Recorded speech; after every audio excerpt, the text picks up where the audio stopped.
Aussi au fil du temps, quelles sont ces missions, et vous allez intervenir à deux voix avec Jérôme Lemoine, bonjour, qui est votre adjoint, qui a rejoint votre équipe il y a un an. Cet ancien militaire a été pompier professionnel à Paris durant 24 ans. Et donc vous nous parlerez très concrètement de ce qui se passe avec la PCU sur le terrain, quelle action par exemple en cas de tempête, d'inondation ou encore de tsunami. Mais il y a bien sûr la tragique actualité de la guerre en Ukraine qui nous rejoint aujourd'hui, qui a mobilisé votre équipe. Vous nous en parlerez également, vous nous direz de quelle manière.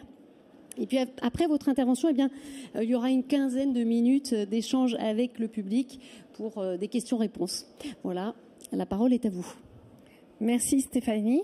On va vous présenter un petit PowerPoint. Je voulais vous dire en introduction que pour nous, de vous présenter ça aujourd'hui, ce qui est très important, c'est de donner envie aux communes de créer ce service.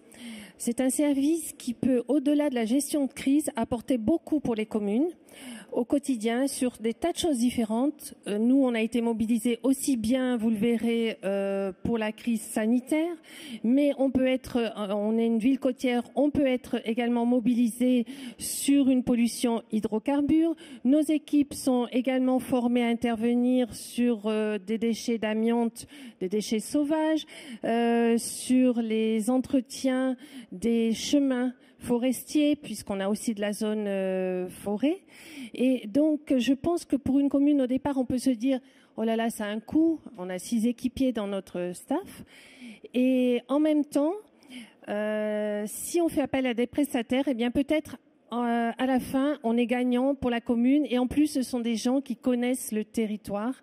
Et quand on connaît le territoire, particulièrement en gestion de crise, on gagne beaucoup de temps. Voilà, donc en gros le sommaire de ce qu'on va vous présenter sur nos actions, comment on les fait, comment on s'y forme, ce qu'on a un peu innové ces dernières années, et puis après on finira sur notre action sur la gestion de crise des réfugiés ukrainiens, puisque depuis le 28 février, nous avons été mobilisés en collaboration avec la préfecture des Alpes-Maritimes.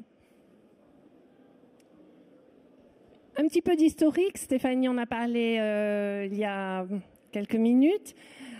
Alors au départ, c'est sous l'impulsion du sénateur-maire de l'époque, Pierre Merly. Alors je suis en plus ravie de vous dire ça parce que dans cette salle, sa fille, oui je sais, elle fait la tête, vous voulez pas que je le dise, est là, qui est ancien préfet. Et parce qu'il y a pas de coïncidence dans la vie. Peut-être que voilà, les choses se font parce que tout le monde se sent investi d'une mission.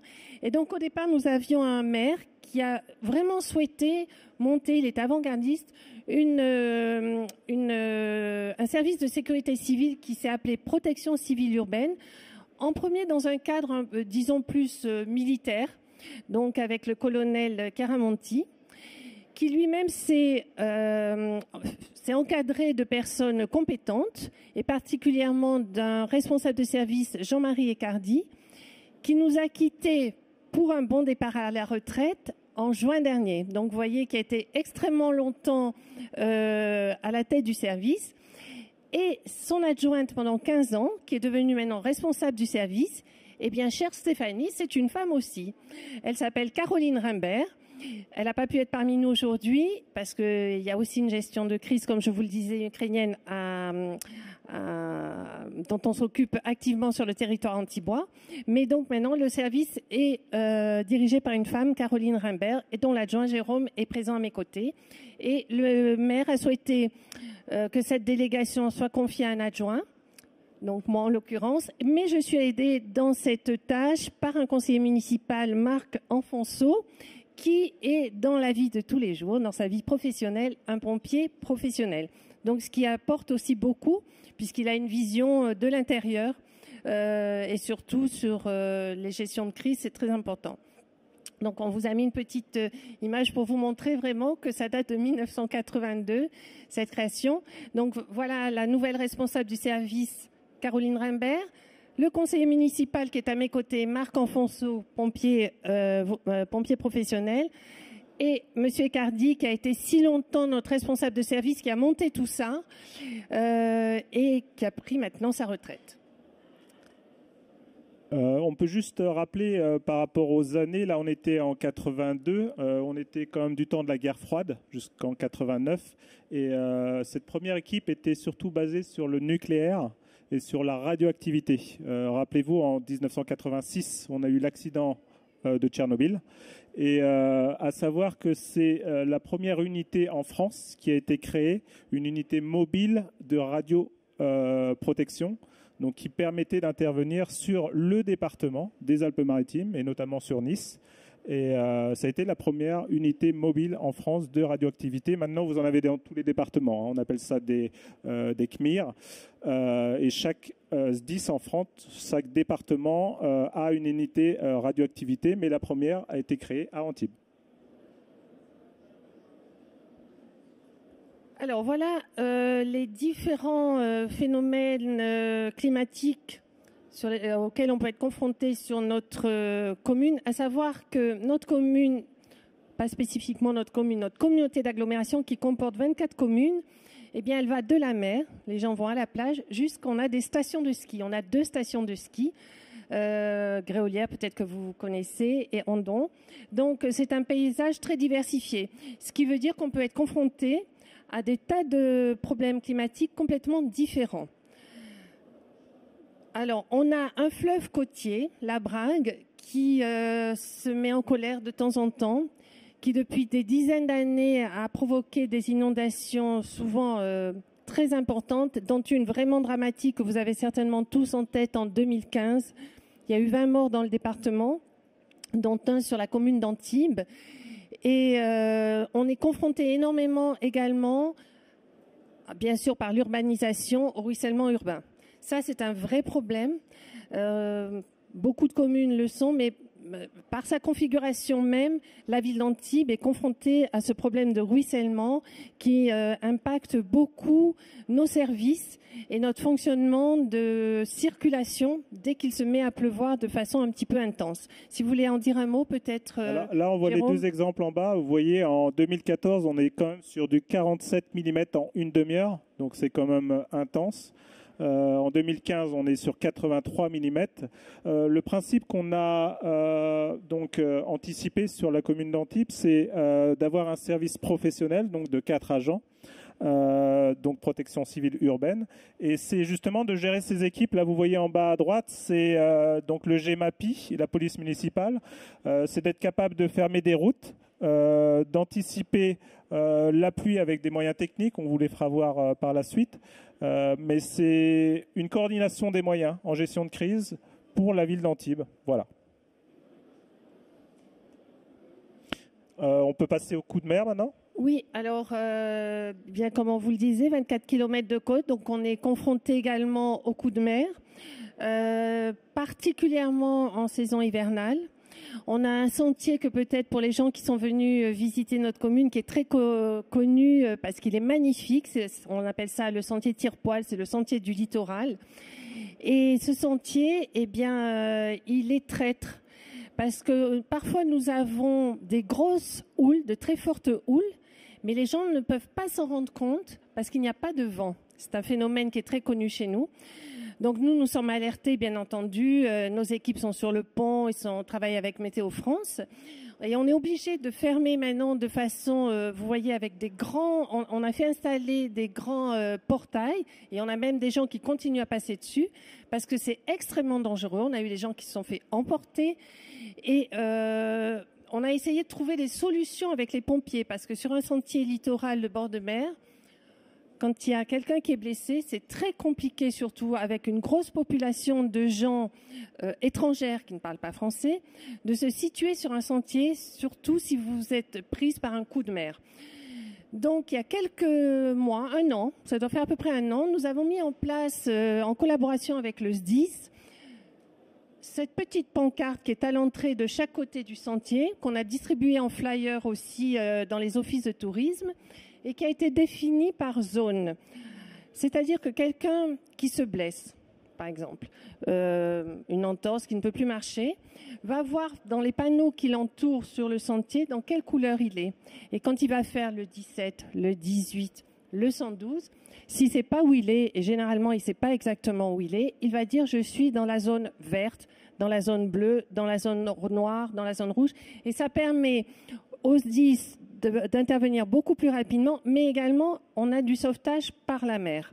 Voilà, donc ça paraît peut-être enfantin quand on voit ces petits points de couleur, mais en même temps c'est extrêmement utile. On s'en est déjà servi l'été dernier et à l'automne, et ils sont également coloriés sur le sol.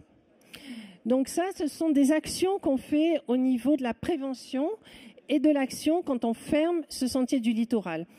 Alors, on a aussi un autre phénomène, si vous voulez peut-être vous en parler, Jérôme, ce sont nos vrais coups de mer qui emportent tout ce qui est sur le littoral, les petits kiosques, les choses comme ça, et où on a besoin là de faire intervenir beaucoup de services.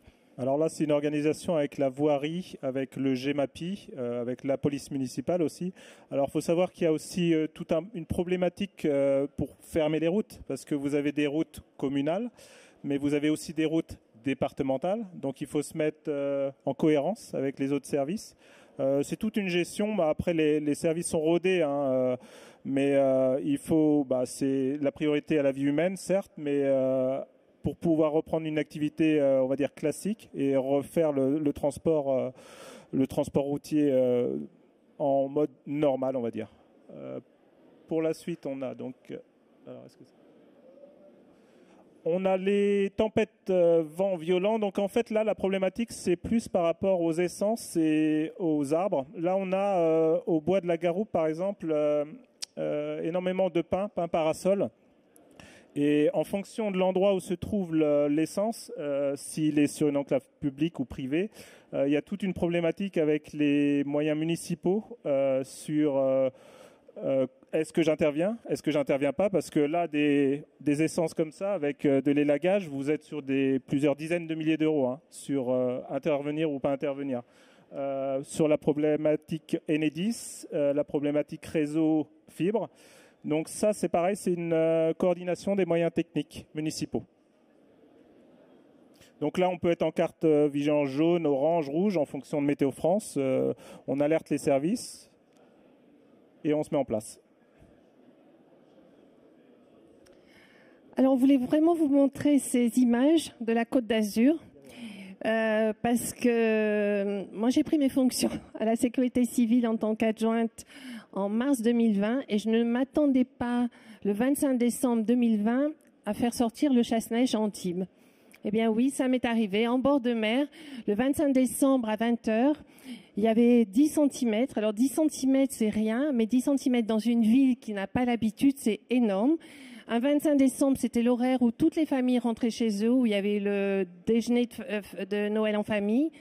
On s'est retrouvés très rapidement avec 300 véhicules bloqués, avec des enfants, des familles voilà, qui étaient un peu apeurées. Donc, on a Antibes un chasse-neige. Mais il sert peu, mais quand il sert vraiment. Ça, c'était sur la neige de 2012 ou 2008, je ne sais plus, où c'était un peu plus intense. Et ça, c'était donc 25 décembre 2020. Nous avons des sableuses également. Alors oui, une précision quand même, parce qu'on n'a pas réellement de chasse-neige en fait. On a tout simplement adapté une lame. Oui, on a adapté une lame. Une lame sur le camion des plages. Voilà. Donc en fait, au niveau coût, c'est vraiment minime, parce qu'on a juste une lame qui sert quelques mois à l'année. Hein. Mais l'intérêt, c'est d'avoir juste un camion plage qui sert à l'année. Et pour quelques jours, voire quelques semaines à l'année, une lame. Et là, pareil, pour la saleuse que vous avez sur la droite, en fait, cette saleuse, elle peut servir aussi pour de l'hydrocarbure sur la voie publique, pour mettre un absorbant ou du sel. Et il a déjà servi sur des accidents de la route avec des poids lourds, par exemple. Hein. C'est ça, au moins, l'intérêt de l'outil. Mutualiser le maximum les outils sur une commune. Alors, notre commune, comme beaucoup de communes dans le département des Alpes-Maritimes, ville côtière, nous avons le risque de tsunami et le préfet nous a demandé en 2021 de travailler sur un dispositif tsunami qui est opérationnel depuis le mois dernier. Nous avons donc installé 32, c'est ça, ou 35, 32 panneaux avec les évacuations. Ce qui est toujours compliqué, c'est deux choses. De ne pas affoler la population quand vous installez, parce que tout de suite, quand les gens ont vu qu'on installait ces panneaux, ils nous ont dit « Oh là là, mais qu'est-ce qu'on va avoir encore un tsunami ?» Les commerçants nous ont dit « Oh là là, mais vous allez faire fuir les touristes, maintenant qu'on sort du Covid. » Donc, il faut toujours trouver dans une commune une façon de faire de la prévention et en même temps d'apaiser, mais on peut être prêt si jamais ça arrive. Donc, nous, on a installé 32 panneaux. Et on a sorti un tas de flyers qui sont distribués maintenant dans les offices de tourisme de la ville.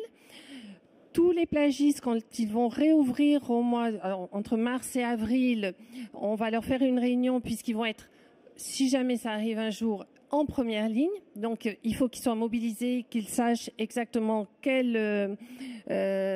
comment intervenir et comment diriger leurs clients. Et puis, également, la photo du haut vous montre que c'est pas quelque chose qui ne peut pas arriver. Alors ça, c'était pas un tsunami en raison d'un séisme. C'était, je ne sais pas si vous vous en souvenez, je crois en 78 ou 77. 1979.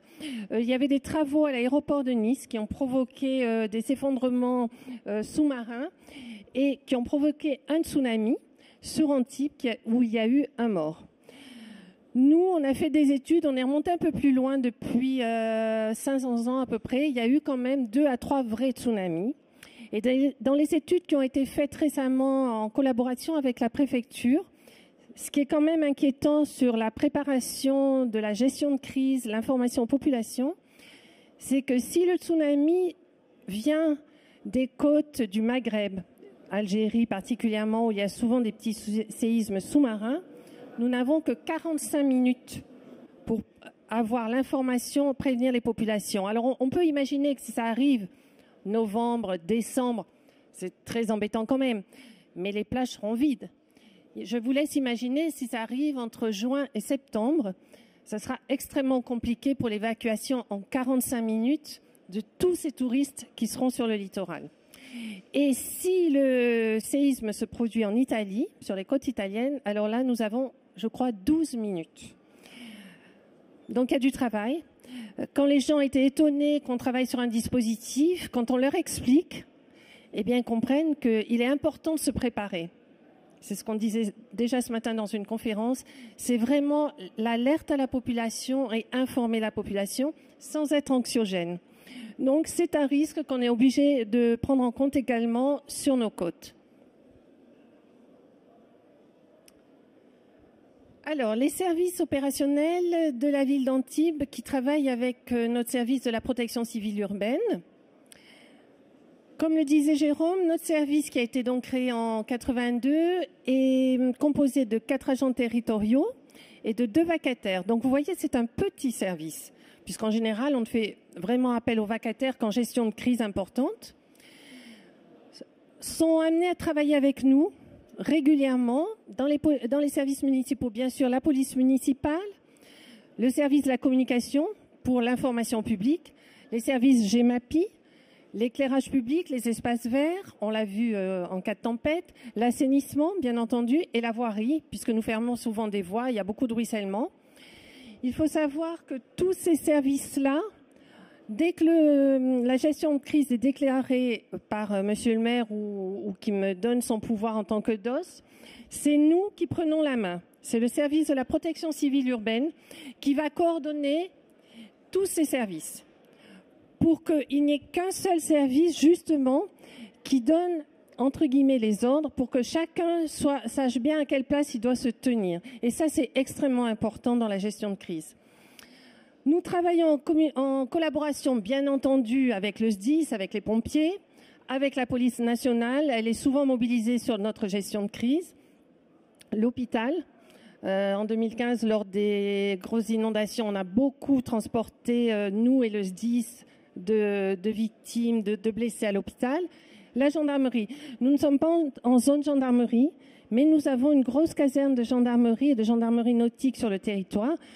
Donc on les rencontre régulièrement parce qu'on sait que si on a une grosse crise, si on a par exemple un tsunami, puisqu'on vient de l'aborder, tout le monde devra être mobilisé. Même si on n'est pas en zone gendarmerie, on appellera quand même nos amis gendarmes pour qu'ils viennent et soient à nos côtés. Donc on travaille avec eux aussi. Bien sûr, les réseaux, Enedis, Veolia, Orange, ça c'est à notre époque indispensable. Et très important, avec qui on travaille presque quotidiennement, les associations agréées de sécurité civile. Beaucoup sont présentes aujourd'hui, je pense, sur le salon. La Croix-Rouge française, la SNSM, puisque nous sommes une ville côtière, la protection civile et la DRASEC. Alors la DRASEC, pour nous, c'est tout récent, Jérôme. On les a rencontrés à leur demande depuis quelques mois. On va bientôt signer une collaboration. Mais la DRASEC, ça a été important pour nous de les rencontrer parce qu'ils ont été très actifs sur la tempête Alex. Il y a un peu plus d'un an maintenant, cette terrible tempête dans le moyen et le haut pays des Alpes-Maritimes. Et quand il n'y a plus de liaison, ils sont très opérationnels. Nous avons eu un peu ce problème-là en 2015 lors des inondations et on s'était dit que puisqu'on a la chance de les avoir sur le territoire, on allait les faire rentrer dans notre dispositif. Donc, on les a rencontrés à plusieurs reprises et on va certainement signer une convention pour travailler avec eux dans l'avenir. Je ne sais pas si vous voulez rajouter. Si on peut parler un peu de la DRASEC, donc c'est une association de radio amateurs, hein, mais tout simplement si, comme lors de la tempête Alex ou d'autres crises majeures, quand vous n'avez plus d'électricité, quand vous n'avez plus de réseau, quand vous n'avez plus de téléphone portable, essayez de trouver juste un moyen de communication. Et là, eux, ce sont des amateurs, mais ils ont les moyens, ils ont la technique. C'est des passionnés, hein, c'est vraiment des gens qui, c'est leur vie, et ils arrivent à trouver des moyens, des antennes et des réseaux.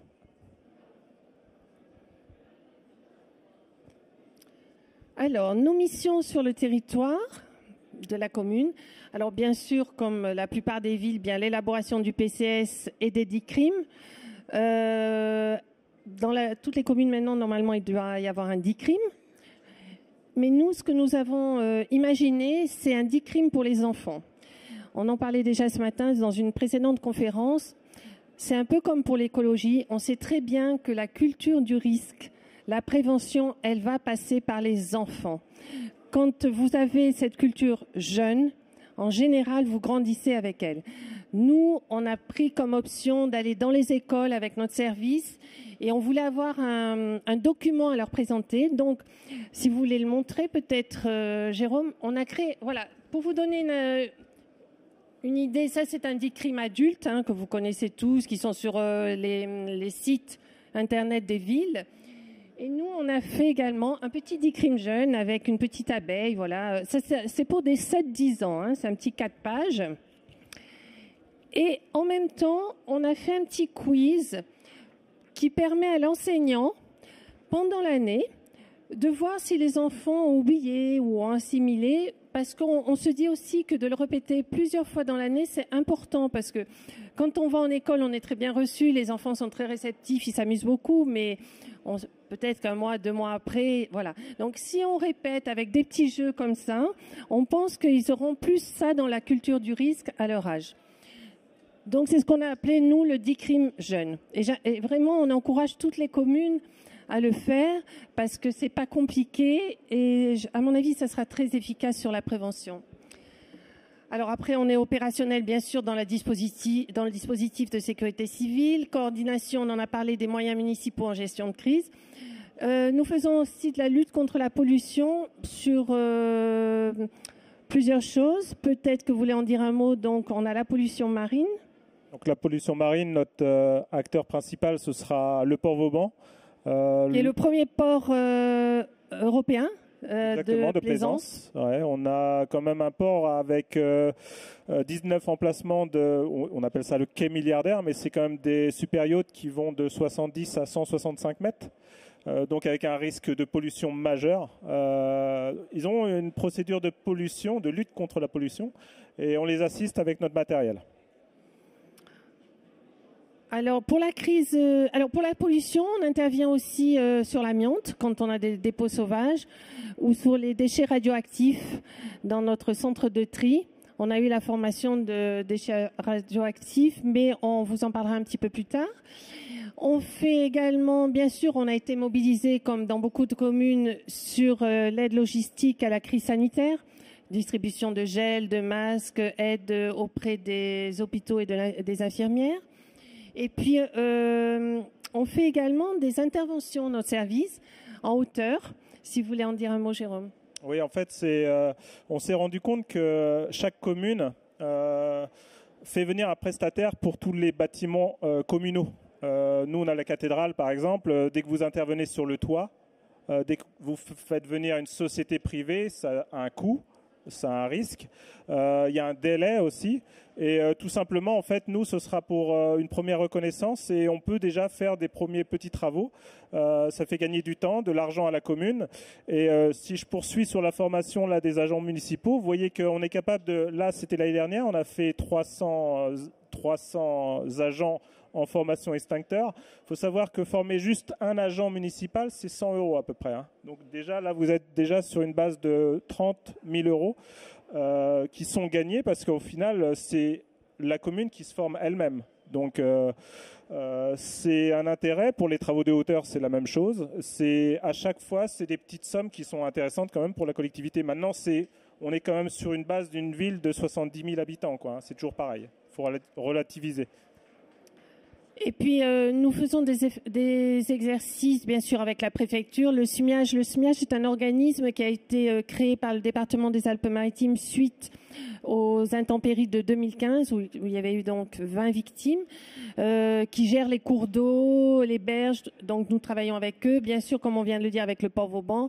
Et puis, tout ce qu'on vous a cité auparavant, les associations et les différents corps de métier qui sont à nos côtés. Alors, l'organisation du poste de commandement communal. Je regardais juste, hein, je suis en même temps hein, sur mon téléphone le déroulé, comme on est à peu près à mi-chemin, peut-être sur la partie qui suit, vous verrez si ça vous convient, mais prévention, formation, peut-être d'aller un peu rapidement, pour qu'on ait le temps quand même d'avoir des questions avec le public aussi.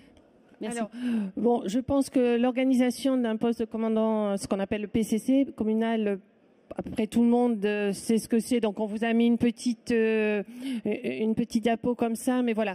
Donc, on a comme pour tous ceux qui l'ont dans leur commune, ce qu'on appelle nous le PC crise, hein, une salle où tout le monde se réunit quand on sait qu'on va avoir soit un problème météo, alerte orange, alerte rouge encore plus ou autre.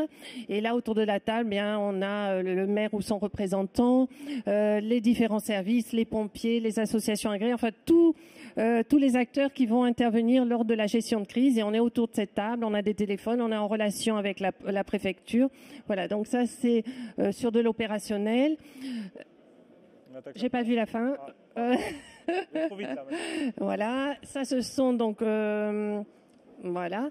Bien sûr, on a quelque chose qui est très important et je vois que c'est de plus en plus maintenant pour toutes les communes, c'est la communication. On travaille sur les réseaux sociaux. Donc la communication de la commune est tout de suite mobilisée à nos côtés. Elle fait partie également du PCC. Parce que on sait que maintenant la population s'informe beaucoup sur les réseaux sociaux, donc elle va faire passer tout de suite l'information et on va mobiliser également les panneaux publicitaires.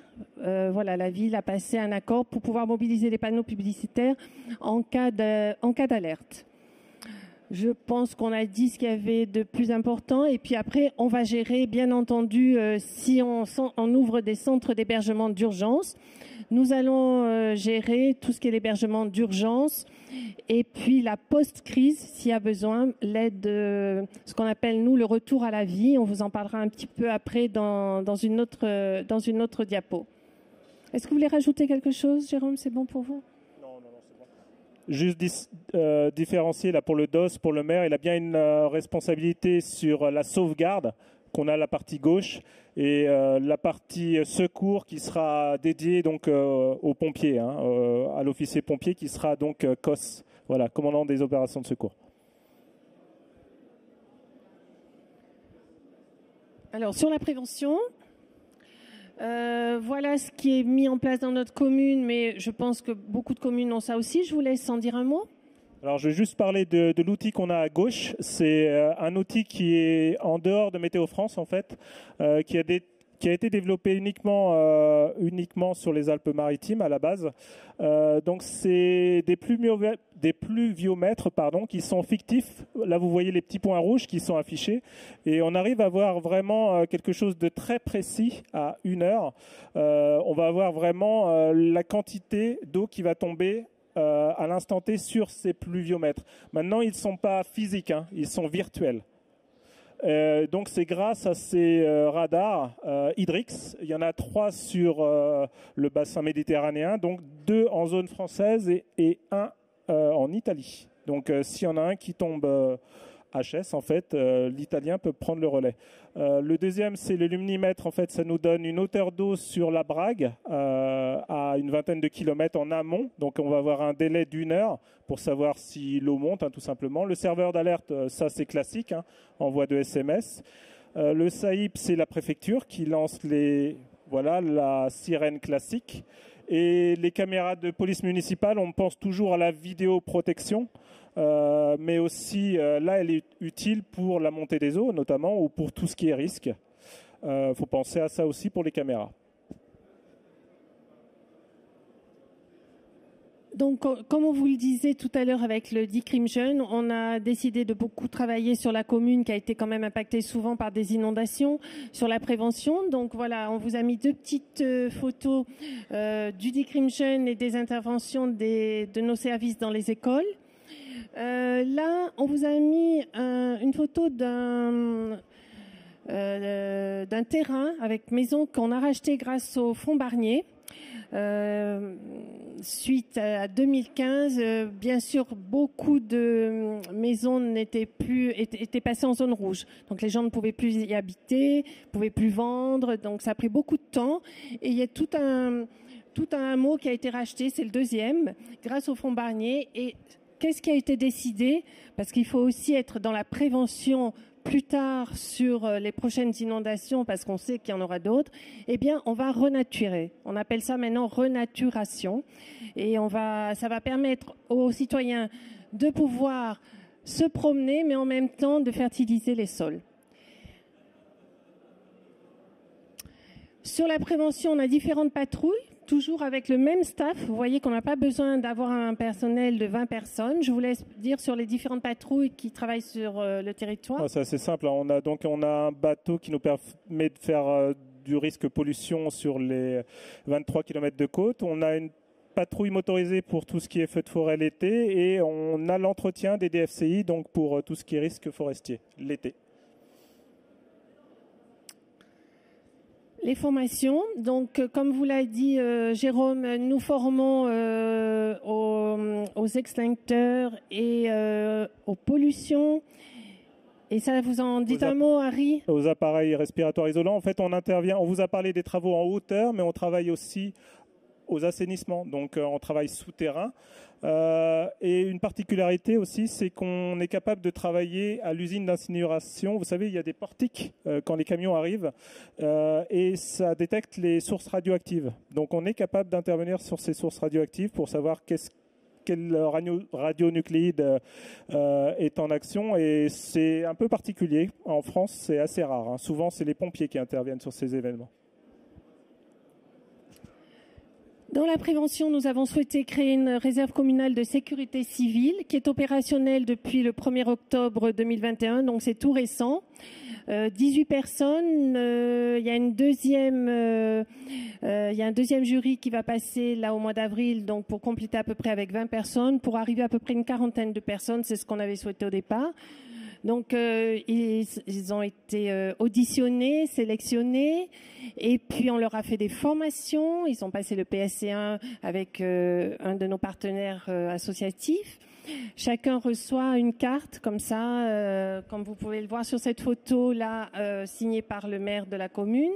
Bien sûr, c'est déclaré en préfecture. Et pardon. On revient en arrière. Vous pouvez revenir en arrière? Il veut pas. Voilà. Et ça, c'est pas grave. Et ça, ce sont les formations qu'ils ont dès le départ. PSC1, extincteur, voilà. Et il faut savoir ils étaient opérationnels à partir du 1er octobre.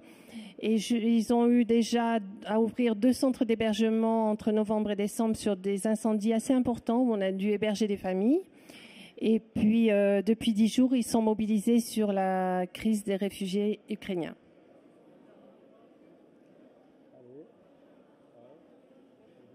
Alors, je voudrais juste rajouter une chose. Pourquoi avoir créé une réserve communale de sécurité civile? On nous pose souvent la question, je ne sais pas s'il y a des élus dans la salle. Quand vous êtes confronté à une grosse gestion de crise et qu'il y a de la médiatisation maintenant, bien entendu, on est tous confrontés à ça. On a beaucoup de citoyens qui viennent pour apporter leur aide, dans un élan de générosité, pour faire bien, etc. Et souvent, malheureusement, au bout du compte, ça apporte plus de problèmes que de solutions parce que ces gens-là n'ont pas l'habitude de travailler dans le cadre de la sécurité civile.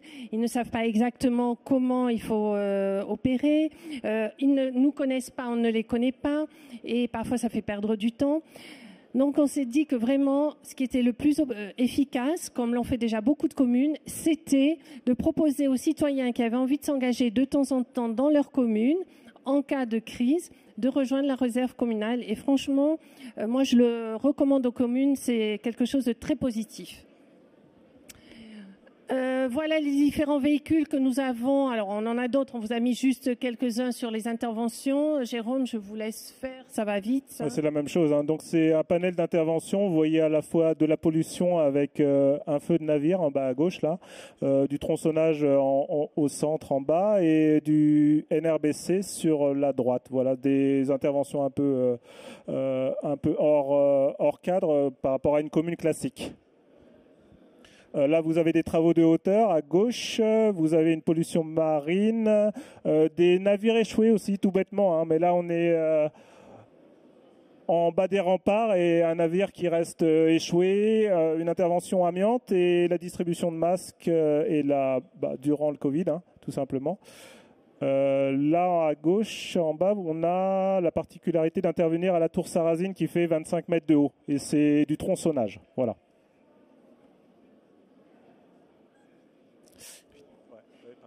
Par contre, le problème, c'est qu'il y a plein de diapos entre chaque.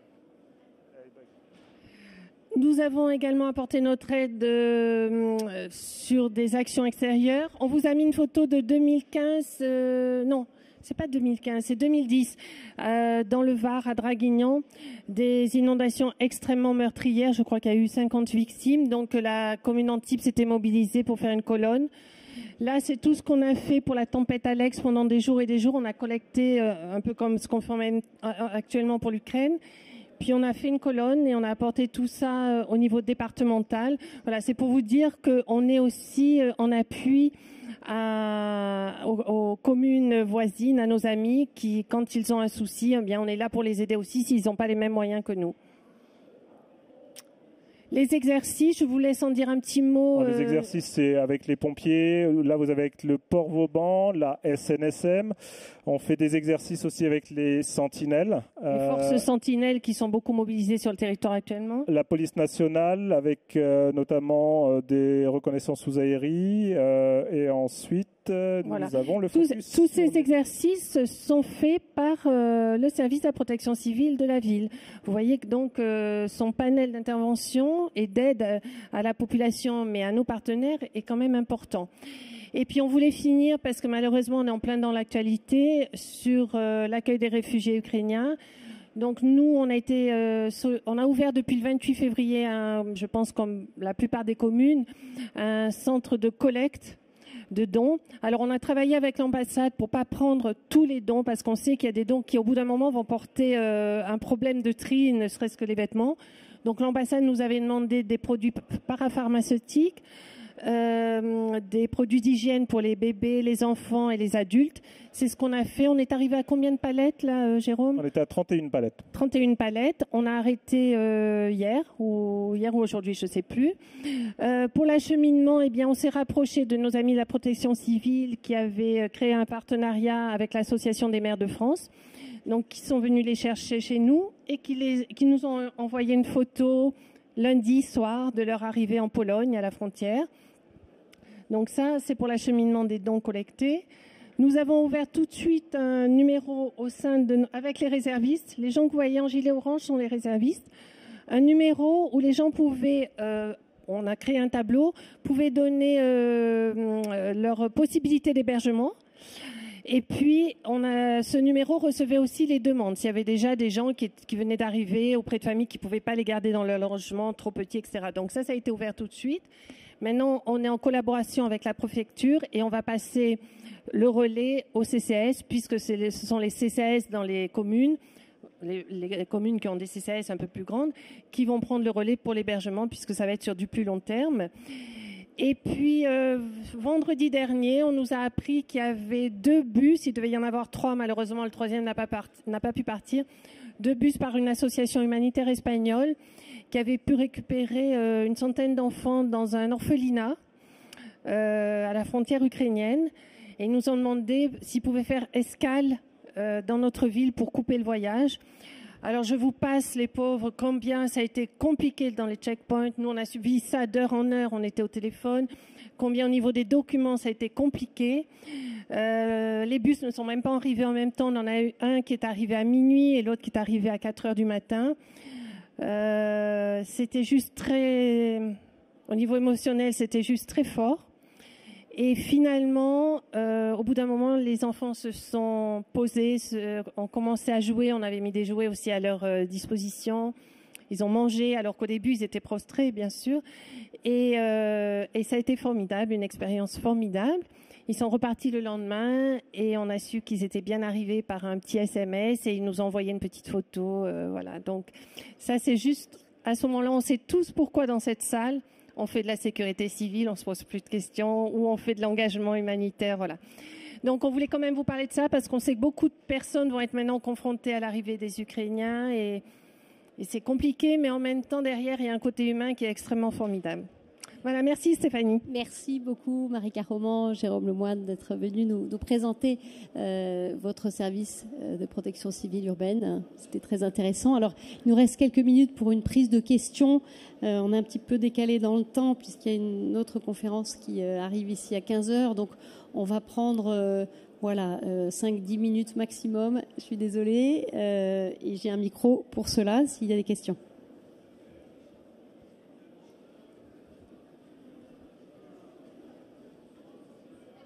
Merci beaucoup. Bonjour, une super belle intervention. Donc je me présente, je suis Karim Tanati, je suis adjoint au maire justement sur la commune de Grand-Quevilly en Normandie, donc la métropole de Rouen. Nous avons subi aussi l'incendie du Brisol et de là donc c'est enchaîné plein de choses sur la sécurité civile, sur la protection, sur les biens aux personnes. Mais je voulais revenir sur ce que vous avez créé. Je trouve que c'est super important, mais le moyen humain, vous allez les chercher où? C'est sur les réservistes ou les agents de la ville directement? Non. Alors, ce qui avait été décidé, c'est une bonne question parce qu'on se l'est posé, bien entendu. Ce qui avait été décidé, c'est qu'on fasse une communication dans la presse locale et sur les réseaux sociaux de la ville en disant, voilà, on crée une réserve communale. Il fallait être résident sur la commune pour aussi des questions d'assurance, mais après c'était ouvert à tout le monde. Et alors on a eu quelques agents de la commune qui se sont présentés, mais on a eu, la plupart sont des gens qui n'étaient pas du tout des agents de la commune, des citoyens qui avaient juste envie de s'engager. En tout cas, une superbe idée, on pourra échanger tout à l'heure, je pense. Alors peut-être pour ajouter aussi réglementairement, en fait, le maire peut réquisitionner les agents de la commune, mais en cas extrême. Mais là, on est vraiment dans... Si vous n'avez pas de réserve communale, nous, la solution qu'on a trouvée, c'est la réserve communale. Et du coup, on a des agents de la ville qui se sont intégrés à cette réserve communale. Donc là, vous n'avez pas besoin de passer par la réquisition, en fait, vu que ces agents-là sont déjà à la réserve communale. C'est ça l'intérêt. Et ce qui était intéressant aussi, c'est que dans le recrutement, on a eu un médecin. Maintenant, on va en avoir un deuxième, et une infirmière. Parce que quand on a reçu tous ces enfants, si on ne les avait pas eus en tant que réservistes, j'aurais fait appel à l'hôpital parce que quand vous recevez 90 enfants d'un orphelinat qui sortent d'un orphelinat déjà, en temps de guerre, avec tout ce trajet, il fallait vraiment avoir aussi un staff médical autour de nous et savoir comment appréhender ça. Et quand vous montrez votre réserve communale, si vous avez des gens du corps médical qui se proposent, c'est un plus, bien sûr. Une autre question peut-être? Alors moi j'en ai une, c'est sur le coût.